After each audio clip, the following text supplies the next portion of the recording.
जाता है। अगर कोई एजुकेटेड आदमी कोई चीज को देखेगा तो उसका देखने का नजरिया क्या होगा, अलग होगा ना। जो अनपढ़ देखेगा उसका देखने का नजरिया क्या होगा, अलग होगा। इसलिए किसी भी हाल में मतलब कम खाएंगे, घर नहीं बनाएंगे, किसी भी हाल में ये नहीं कहते कि मेरे कोचिंग में आके पढ़ाइए, कहीं भी पढ़ाइए, लेकिन बच्चे को क्या दीजिए, शिक्षा दीजिए। बिना शिक्षा के हम लोग भारत में ही कंप्लीट नहीं कर पाएंगे। अगर हम लोग अपने बच्चे को शिक्षा नहीं देंगे, पढ़ाएंगे लिखाएंगे नहीं। भारत का ऐसा दौर चल रहा है जिसमें तलवार का पहलवानी का ताकत नहीं चलता है, बंदूक का ताकत नहीं चलता है, कलम का ताकत चलता है। किसका ताकत चलता है? अगर जिसके पास कलम के ताकत हो उसके सामने दुनिया सलाम करता है।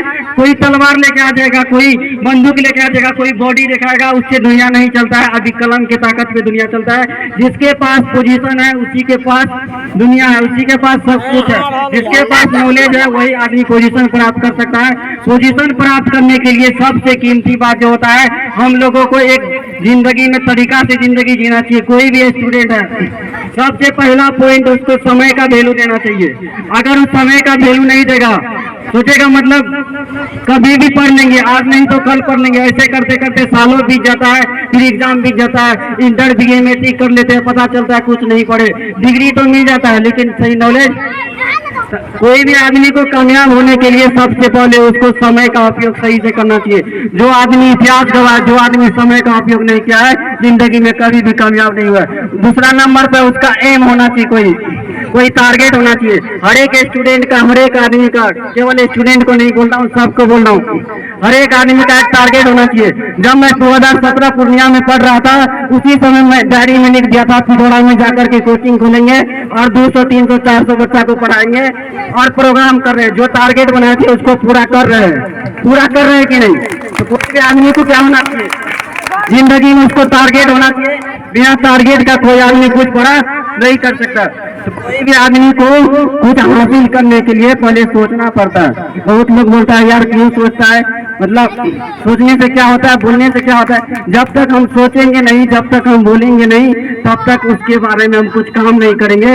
इसीलिए अगर कोई बच्चा सोचेगा हमको डॉक्टर बनना है तो उसको बचपन से सोचना पड़ेगा। अब बुढ़ा हो गया, इंटरमीडिएट कर लिया, तब बोल रहा हूँ हमको डॉक्टर बनना है, तब वो बन पाएगा? अगर जब कोई आदमी घर बना रहा है, घर बनाने के टाइम में सोचना पड़ता है जो हमको खिड़की कहाँ पे लगवाना है, दरवाजा कहाँ पे लगवाना है। घर बनाने के बाद बोलेगा जो हमको यहाँ लगवाना था, वहाँ लगवाना था, उसके बाद पछतावे के अलावा कुछ नहीं होता है। इसलिए सबसे पहले प्लानिंग करना चाहिए, मतलब ये करना चाहिए जो हम जीवन में ये करना है, इतना घंटा पढ़ना है, हर हाल में पढ़ना है। हम लोग जो कोचिंग में पढ़ाते हैं पूरा गाड़ी से पढ़ाते हैं, पूरा मेहनत से पढ़ाते हैं, पढ़ाते कि नहीं तो बताओ, पूरा मेहनत से पढ़ाते हैं, पूरा दिल से पढ़ाते हैं, किसी को बुलाने नहीं गए। मेरा एक ही टारगेट है, जब मेहनत ईमानदारी से करेगा तो दुनिया से काम करेगा, स्टूडेंट खुद भी खुद बढ़ेगा। ईमानदारी से पढ़ाएंगे, जब तक रहेंगे ईमानदारी से पढ़ाएंगे, एक जरा सा भी बेईमानी नहीं करेंगे। जब भी करेंगे आप लोग कोचिंग छोड़ के चल जाइएगा, जब तक करेंगे ईमानदारी से पढ़ाएंगे। आप लोग रिजल्ट देख रहे हैं, मेरा मैट्रिक का रिजल्ट भी आने वाला है। ऐसा नहीं होता है, ऐसा नहीं है कि गांव का बच्चा कुछ नहीं कर सकता। गांव में पढ़ के, आप ही के गांव में, इसी गली में हम भी खेले, इसी गांव के बच्चा हम भी है।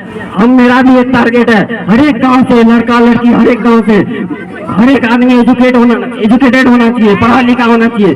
अनपढ़ आदमी का जीवन और पढ़ा लिखा आदमी के जीवन में आसमान धरती का फर्क है। अगर यकीन नहीं होता है, किसी भी अनपढ़ आदमी के घर में जाते हैं तो में जाने के बाद पता चल जाता है कि अनपढ़ है कि पढ़ा लिखा है। उसका सिस्टम से पता चलता है कि नहीं। आदमी को देखने से, बोलने से पता चल जाता है कि इसको कितना बुद्धि है, कितना टैलेंट है। इसीलिए किसी भी हाल में हम लोगों को शिक्षा प्राप्त करना चाहिए और ईमानदारी से करना चाहिए। देखो, अगर हम कोई चीज तुम लोग को दे देंगे पढ़ने के लिए, उसका तैयारी नहीं करेगा, उसको याद नहीं करेगा, चेक नहीं करेगा, हम चेक नहीं कर पाएंगे। सबको लगता है हम टीचर को ठग लिए। किसको ठगा?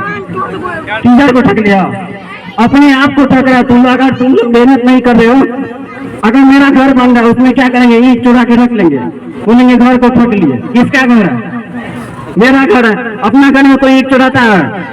तो अपना जिंदगी बनाने के लिए कोई भी आदमी पढ़ता है। कोई अगर पढ़ेगा तो उसको नहीं तो माता पिता को फायदा मिलेगा, माता पिता को गर्व होगा, भाई को गर्व होगा, बहन को गर्व होगा, रिश्तेदार को गर्व होगा, अल्लाह को गर्व होगा। लेकिन फायदा मिलेगा वही स्टूडेंट को जो मेहनत करेगा।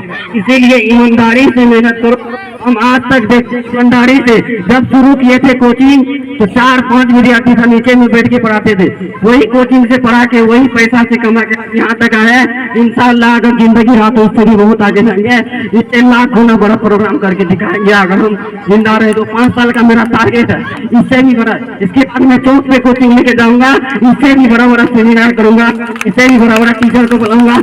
आप लोग साथ दीजिएगा कि नहीं? ईमानदारी से मेहनत कीजिएगा कि नहीं? पूरा दिन